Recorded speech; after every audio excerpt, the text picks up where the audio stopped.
একদিন ভোরে এক কৃষক ক্ষেতের দিকে রওনা হলো, হাতে লাঠি আর কাঁধে একটি বস্তা। হঠাৎ সে দেখতে পেল একটি নেকড়ে প্রাণ ভয়ে দৌড়াচ্ছে আর পিছনে একজন শিকারী তাকে তাড়া করছে। নেকড়েটি কৃষকের সামনে এসে অনুনয় করে বলল, হে মানুষ, আমাকে তোমার বস্তার মধ্যে লুকিয়ে ফেলো, না হলে ওই শিকারী আমাকে ধরে ফেলবে। কৃষকের মনে দয়া হলো, সে নেকড়েকে নিজের বস্তার ভিতরে লুকিয়ে ফেলল।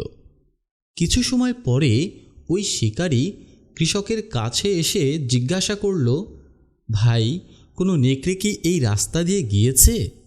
কৃষক নির্দ্বিধায় বলল, না ভাই, আমি এমন কিছু দেখিনি।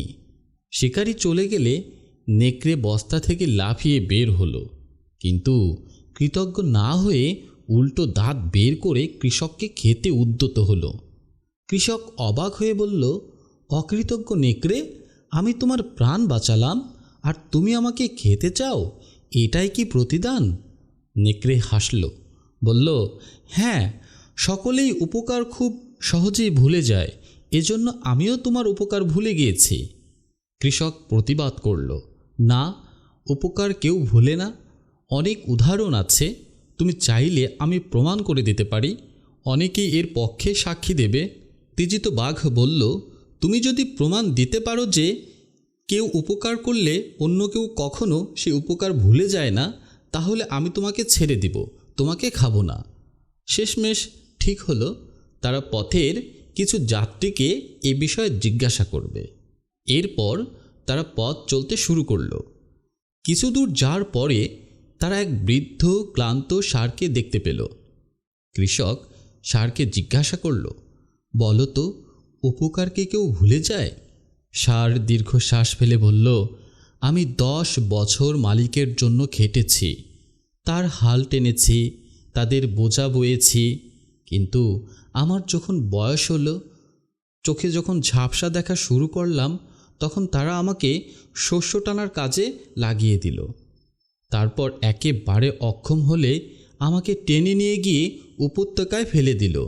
আল্লাহ না থাকলে কুকুরের খাদ্য হতাম।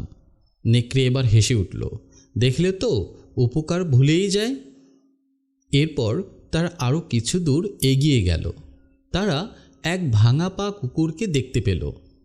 কুকুরকে প্রশ্ন করা হলে সে বলল, আমি 15 বছর মালিকের ঘর পাহারা দিয়েছি, রাত জেগে কত চোর ডাকাত তাড়িয়েছি, কিন্তু একদিন আমার একটি পা ভেঙে গেলে মালিক আমাকে বাড়ি থেকে তাড়িয়ে দেয়। চিকিৎসা তো দূরের কথা, নতুন কুকুর এনেছে আর আমাকে লাঠি মেরে দূরে সরিয়ে দিয়েছে। আজ আমি ক্ষুধার্ত, অসহায়। নেকড়ে আবার উল্লাসে বলল, দেখলে তো কৃষক, আমি মিথ্যা বলি না। এবার তারা পুনরায় পথ চলতে শুরু করল।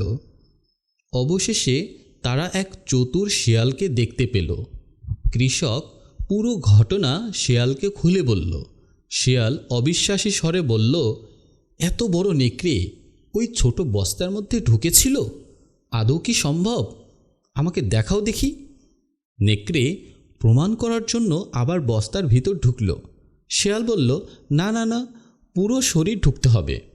নেকড়ে পুরোটা ঢুকতেই শিয়াল ফিসফিস করে কৃষককে বলল, এখনই বেঁধে ফেলো। কৃষক সঙ্গে সঙ্গে দড়ি দিয়ে বস্তার মুখ শক্ত করে বেঁধে ফেলল। তারপর লাঠি দিয়ে এমন মার দিল যে নেকড়ে আর নড়লই না। কৃষক শিয়ালকেও আঘাত করল, যেন মনে করিয়ে দেয় কপটতা ও ছলনার পরিণাম এমনই হয়। সব শেষে কৃষক এক পাথরের উপর বসে গভীরভাবে ভাবল, তাহলে কি সত্যিই উপকার ভুলে যায়? তবে কি আমাদের সৎ কাজ বন্ধ করে দেওয়া উচিত? কিছুক্ষণ নীরব থেকে সে নিজের মনে উত্তর দিল, না, সৎ কাজ কখনো বন্ধ করা যাবে না। পৃথিবীকে ভদ্রতা ও উপকার থেকে খালি ফেলে রাখা অন্যায়। হ্যাঁ, কেউ কেউ হয়তো উপকারের কথা ভুলে যায়, কিন্তু অনেক নির্মল হৃদয় মানুষও আছে যারা উপকার কখনো ভোলে না। আর আল্লাহ সৎ কর্মশীলদের প্রতিদান কখনো নষ্ট করেন না। নতুন দৃঢ়তা নিয়ে কৃষক আবার পথে হাঁটতে লাগলো।